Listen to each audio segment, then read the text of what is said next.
केळी पीक लागवडीसाठी तयारी चालू आहे. परंतु आमचा प्रश्न असा येतो की पावसाळ्यामध्ये आम्हाला शेतामध्ये गाडी रस्ते पण नाही, आम्हाला घाट्यातून जिल्ह्यातून जावं लागते. त्यामुळे आम्ही दुसरे पीक घेऊ शकत नाही. फळबाग संत्र्यासाठी बांबूचे भाव खूप वाढलेले आहेत. त्यासाठी सुद्धा आपण जसं कांद्याला तुम्ही कांदा अनुदान देता विचारायचं मी आपल्या शब्दांना जे आहे थोडा एक आपण अल्पविश्रांती देऊया. कारण आताच राहुल सातपुते साहेब जिल्हाधिकारी कृषी अधिकारी अमरावती यांना विनंती करतो की त्यांनी आमदार ताईंचं स्वागत करावं. आणि सगळ्यांना विनंती आहे की प्रत्येक गटातनं आपलं म्हणणं मांडावं. आपण पहिले चर्चा केलेल्या आहेत आणि सगळ्या गटांना जे आहेत ते बोलण्याची संधी उपलब्ध व्हावी यासाठी आपल्याला विनंती आहे. ज्यांना बोलायचं काय मागणी आहे, काय केलं सरकारने, काय केलं तर तुमच्या स्थितीला फायदेशीर होणार आहे, या संदर्भात मुद्दे सुद्धा आपण विचार मांडा. ज्यांना बोलायचे त्यांना सगळ्यांना सहभागी घ्यायला हरकत नाही. आणि सराफ तालुका जिल्हा अकोला, माझी अशी मागणी आहे, हे आपण सोयाबीनचं जे बियाणं मार्केटमधून घेतो हे गुणवत्तेचं मिळत नाही. तर हे महाबीज आणि शासनानं हे सोयाबीनचं बी पुरवावं. कारण काय, गुणवत्तेचं बियाणं भेटली. जर गुणवत्तेचं बियाणं जर टाकलं तर आपल्याला फक्त 21 किलो बियाणं पाहिजे. हे 30-35 किलो बियाणं टाकणं म्हणजे यात सरळ शेतकऱ्याची पिळून होऊन राहिली. दुसरी गोष्ट, मी कांदा उत्पादक शेतकरी आहोत. कांदा उत्पादक शेतकरी ताबडतोब कृषी विभागामार्फत, कृषी अधीक्षकामार्फत ताबडतोब कांदा चारा देण्याचे प्रयत्न आपण करावे, ही नित्य माझी विनंती आहे. ठीक आहे. तर नमस्कार, मी राहुल रविराव कारंजा येथून बोलतो.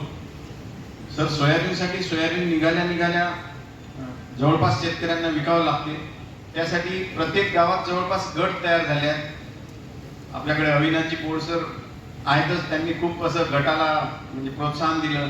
आमच्या येथील वाशिम येथील जिल्हा कृषी अधिकारी आरिफ शाह सर असतील, महाबाई मॅडम असतील, यांनी प्रत्येक गावात गट स्थापन केले. तर त्या गट स्तरावर सर एखादे गोडाऊन जर मिळाले तर शेतकऱ्यांना आपला माल निघाल्यानंतर त्या गोडाऊन मध्ये साठवणुकीसाठी ठेवता येईल, जेणेकरून जेव्हाही त्यांना भाव मिळेल तेव्हा ते विकू शकतील.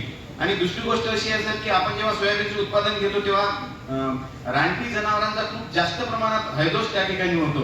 तर त्यासाठी बऱ्याच योजना आपल्या डिपार्टमेंट मार्फत चालू आहेत. तर त्याच योजनेचा एक भाग म्हणून कंपाऊंड जर आपण 75% किंवा 90% किंवा नाही निदान 50% अनुदानावर जरी कंपाऊंडची व्यवस्था केली, जे मागेल त्याला जर कंपाऊंड मिळाली तर शेती करायला खूप सोपं जाईल सर. कारण की रोही जर शेतातून काही खाल्लं सुद्धा नाही, 30-40 रोह्यांचा कळप असतो, तो शेतातून फिरला जरी नसता तरी सुद्धा खूप नुकसान होते सर. तर या बाबीकडे आपण खास करून लक्ष द्यावे. आणि जेनेटिकली मॉडिफाईड तो विषय नंतरचा आहे. पहिली गोष्ट आपल्याला योजनेमध्ये सुटसुटीतपणा कसा आणायचा आहे त्या संदर्भातली चर्चा आहे. तर त्या संदर्भामध्ये फर्स्ट आम्ही 15 दिवसाची मुदत देऊ. 15 दिवसामध्ये त्याने कागदपत्र सबमिट केले तर ठीक आहे. त्याने 15 दिवसात कागदपत्र सबमिट नाही केले, आम्ही त्याच्या खालच्या नंबराला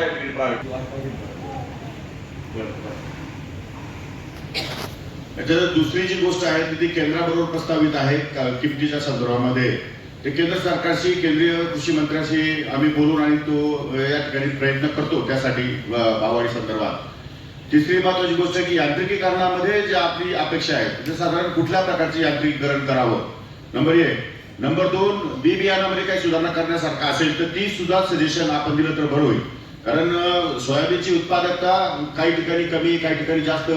सोयाबीनचे जे काही बी बियाणं आहे त्या संदर्भात काही लोकांच्या मनामध्ये संशय आहे. तर या संदर्भातले 2-3 ठिकाणी जर मार्गदर्शन केलं तर आपण बरं होईल.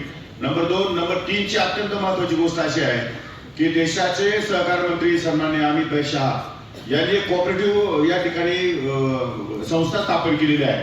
त्या संस्थेमध्ये सेंद्रिय जर उत्पादनं तुम्ही निर्माण केली तर ते बाजारभावापेक्षा 500 रुपयाने अधिकच्या किमतीने ते खरेदी करणार आहे. परंतु त्याचा नाशवंत अशा प्रकारचा भाजीपाला वगैरे चालणार नाही. आता सोयाबीन तर ते घेऊ शकतात. त्यामुळे सोयाबीन जर तुम्ही सेंद्रिय या ठिकाणी शेती केली तर या ठिकाणी त्याला बाजारभावाच्या 500 रुपये जास्त भावाने जी केंद्राची संस्था आहे ती या ठिकाणी विकत घेणार आहे. त्या केंद्राच्या संस्थेची काही अधिकारी मला असं वाटतं की आपल्या विभागामध्ये काम करतायत. त्यामध्ये यवतमाळला काल एक अधिकारी भेटला, आज ते इथे पण येणार आहे. तर त्या संदर्भात पण त्यामध्ये कंडिशन आहे ते NDDBच्या लॅबमध्ये टेस्टिंग करून तुमचा माल सेंद्रिय आहे की नाही खात्री केल्याशिवाय खरेदी करणार नाही. नाही टेस्टिंग आहे ते करतील, सगळं ते करतील, पण कंडिशन एक आहे की तो माल सेंद्रियच असला पाहिजे. त्यामुळे त्या संदर्भात शेतकऱ्यांनी योग्य तो निर्णय घ्यावा असं माझं मत आहे. आता बोला पुढे.